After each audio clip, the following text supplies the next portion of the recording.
Welcome back to my series covering the Constitution of the Freedom Founders of the United States of America, better known as the Freedom Constitution. This video series is being sourced from TikTok, and TikTok likes to sell things.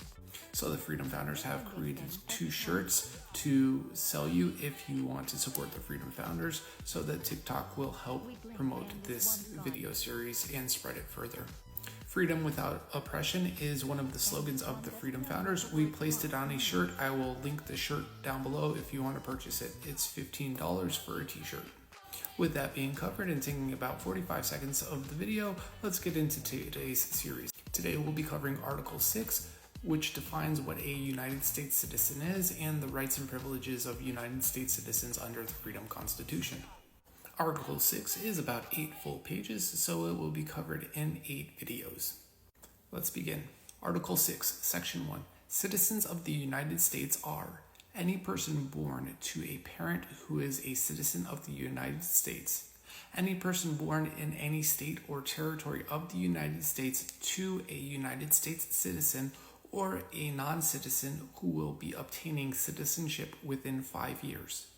Any person who has lawfully resided in the United States as a non-resident for a period of 10 consecutive years with no more than 17 consecutive days outside of the United States or its territories in any one calendar year, nor more than 200 non-consecutive days outside of the United States or its territories during the same 10-year period.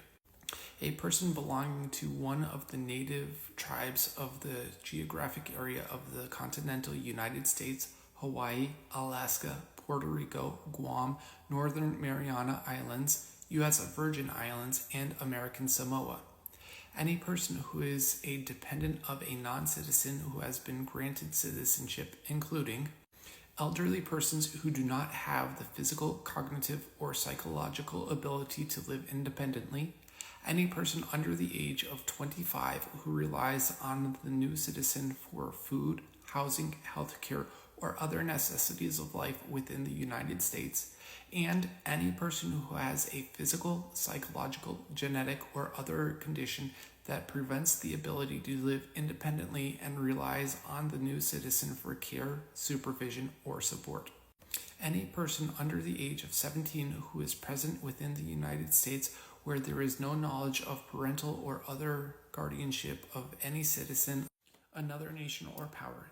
This citizenship shall not be conferred on family members if they are discovered after citizenship has been granted unless the new citizen's residence in the United States began before the age of 12 years old plus 1 day, or the new citizen is not able to live autonomously without the assistance, supervision, and intervention of another person, or Congress grants amnesty to either the individual family or members thereof, or to a class of people to which the family is a member.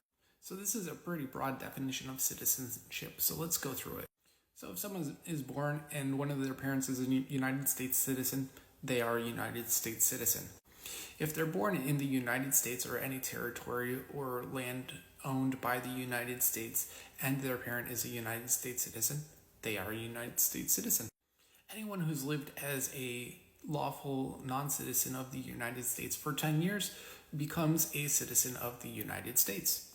In the next article, we will cover what non-citizens of the United States are, because not everybody is a non-citizen of the United States. Anyone belonging to native tribes of any of the places the United States has rule over is considered a citizen of the United States. That doesn't take away their citizenship or their standing within their tribes. That just recognizes that if the United States wants to take over a place, they have to convey to those people certain rights, and the rights that are strongest are the rights of citizens in the United States. And then anyone who is a dependent of someone who has become a citizenship but cannot take care of themselves will become a citizen. So if someone becomes a citizen and they're caring for elderly parents or minor children, or they have someone with a disability they're looking after, those people become citizens. And then finally, anyone under the age of 17 who appears to be an orphan becomes a citizen of the United States. And then once they are granted citizenship, if their family is found, their family is not granted citizenship unless the new citizen was granted citizenship under the age of 12.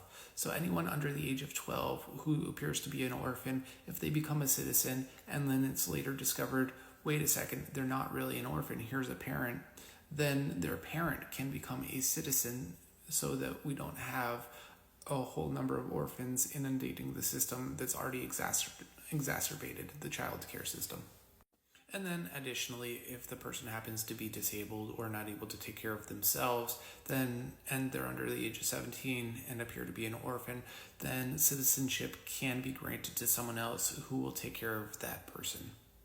And finally, if there is someone under the age of 17 who doesn't meet those first two things, Congress can say this family can be granted amnesty, they can become citizens, even though they don't qualify under all these other things that we've already covered for citizenship. And that brings us to the end of section 1 of Art 6. So we're actually going to leave it there for today, just discussing what is and is not a citizen under the Freedom Constitution. Tomorrow we will get into the rights of citizens, and the rights of citizens take about 7 pages, so there will be multiple videos covering that specific section. It is probably the longest. No, it actually is the longest section in the entire Freedom Constitution because the rights of citizens are so important and protecting citizens are so important for the Freedom Founders. We must always ensure that citizens control the government and the government doesn't control the citizens. We want to ensure there is safety without oppression. The only way to do that is to ensure that the citizens control the government doesn't control the citizens, and the rights of people who are not the majority are still respected and kept safe. If you enjoy learning about the Freedom Constitution, or you want to support the Freedom Founders as they create more policies and begin to build their political platform and spread awareness throughout the country that there is a better path that doesn't include the Republicans or the Democrats, please grab one of the shirts at the link below. I appreciate your time. I hope to see you tomorrow, new friend, to discuss the rights of citizens and non-citizens under the Freedom Constitution.